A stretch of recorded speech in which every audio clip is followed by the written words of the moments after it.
कन्यादान एक आंसू भरी कहानी। रामराव जी के दो बच्चे थे, रूही और पवन। पवन बड़ा था और रूही छोटी थी। दोनों ही पढ़ाई में बहुत होशियार थे। रामराव और रूही की माँ लता रूही को लेकर बहुत चिंतित थे, क्योंकि रूही ने अपनी शिक्षा पूरी कर ली थी। अब उसके लिए एक बेहतर रिश्ता खोजना था। एक दिन उनके इस करीबी वीडियो को रिश्तेदार लाइक का करें, बेटा हमारे चैनल दीपक को शादी सब्सक्राइब में कर रूही बेल का आइकन हाथ जरूर प्रेस मांगने करें। के लिए उनके घर आया। दीपक को सभी पसंद करते थे। वह देखने में अच्छा था और एक अच्छी कंपनी में कार्यरत था। दीपक के परिवार को भी रूही पसंद थी। फिर इन सब के बाद शादी की तारीख तय हो गई और पवन के भैया और रामराव शादी की सारी तैयारियां कर रहे थे, क्योंकि शादी नज़दीक थी। सारी तैयारियां हो गई, शादी का दिन भी आ गया। पवन रूही का हाथ पकड़कर मंडप में ले आया। रूही सुंदर गुड़िया सी दिख रही थी। सुंदर नाक, आंखें, रंग गोरा, लंबी लंबी चोटी। रूही देखने में बेहद खूबसूरत थी। पवन रूही को मंडप में ले आया और पंडित ने रूही को कन्यादान के लिए हाथ आगे करने को कहा और उसका हाथ कांपने लगा। जिस पिता ने इस हाथ को पकड़कर दुनिया में चलना सिखाया, वही आज उसका हाथ किसी और पुरुष के हाथ में देने जा रहा थे। अपनी उस बेटी के बिना अपना बाकी का जीवन बिताना, ये विचार ही उनके लिए काफी कष्टदायक था। पिता ने उसका हाथ पकड़ लिया और उसके होने वाले पति ने नीचे से उसके हाथ को सहारा दिया। कन्यादान की रस्म शुरू हुई। हाथों से पानी की एक एक बूंद गिरने के साथ पिता की आंखों से भी बूंद बूंद आंसू गिर रहे थे। अपने कलेजे का टुकड़ा दान करते समय क्या अवस्था होती है, तब वह रामराव ने जाना। वह रस्म खत्म हुई। पंडित जी ने लता और रामराव के हाथ में दियों से भरा पर्दा दिया। उनके सामने बेटी और उसका पूरा ससुराल परिवार बैठाया और पंडित जी ने कहा, आज से अपनी बेटी उनकी हो गई। उनसे कहो कि उसका अच्छे से ध्यान रखें। लता अपने मायके वालों के लिए एकदम पराई हो गई। उसकी आंखों में आंसू भर आए। रूही को 2 दिन की ट्रिप पर भी भेजना माँ के लिए कितना मुश्किल होता था, और अब उसको हमेशा के लिए दूसरे के घर भेज दिया जाए और उसके अपने ही घर का मेहमान बना दिया जाए, यह बात अब माँ को समझ आ रही थी। उस रस्म के बाद दूल्हा गेट पर आ गया।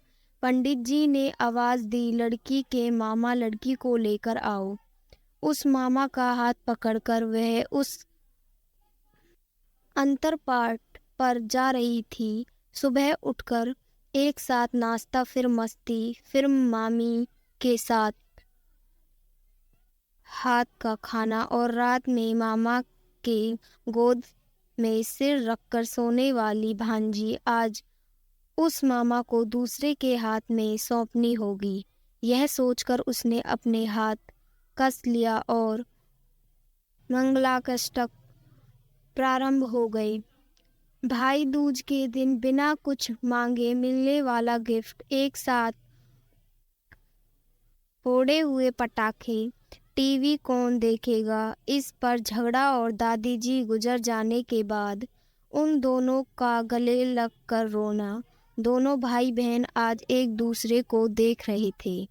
उतनी ही देर में मंगलाष्टक समाप्त हो गए। मंगलाष्टक समाप्त हो जाने के बाद रूही अपने आगे आने वाले नए जीवन को लेकर उत्साहित हो गई। रूही ने वरमाला पहनाई और अपने पति दीपक के पास खड़ी हो गई। रूही के सामने बहुत से लोग थे। कुछ आशीर्वाद दे रहे थे और कुछ पास होकर सूतित कर रहे थे। फोटो के लिए उसकी सहेलियां आईं। एक ने उसका हाथ पकड़ा, दूसरी ने उसका पल्लू अटका हुआ निकाला, तीसरी ने उसके आंसू पोंछे। हम घर घर रहने के लिए आ रहे हैं। आंटी को बोलना खाना खाने के लिए आएंगे। उसे उस एक कमरे की आवाज़, एक दूसरे के अधिकार और वह दिन याद आ गए जब वे एक साथ रहती थी। अचानक पति दीपक ने कहा कि तुम चारों की तस्वीरें ले लो, मैं साइड में खड़ा हो जाता हूँ। और वह चारों चेहरे हंसे। खाने की कतार में आज रूही माँ पापा से दूर दूसरे लोगों के साथ बैठी थी। खाना खाने के बाद पंडित जी ने गौरी हार की पूजा करने के लिए बुलाया। रूही ने वहाँ मन से पूजा की। माँ ने रूही की एक झोली भर दी और अनीता आंटी ने कहा कि आप पीछे मुड़ना मत। रूही अचानक चौंक गई और आगे बढ़ने लगी। इतने सालों से बच्चे की तरह पाले हुए उस चाचा का बांध टूट गया। स्कूल से घर वापस आने में देर हो जाने पर अवस्थ होने व्यस्त होने वाले वह चाचा जी जन्मदिन पर 5-6 फ्रॉक उसके आगे लाकर रखने वाले चाचा जी। मैं नहीं आने वाली आज घर में, चाची के पास रहूंगी कहकर रोने वाली वह आज हमेशा के लिए दूर चली जाएगी।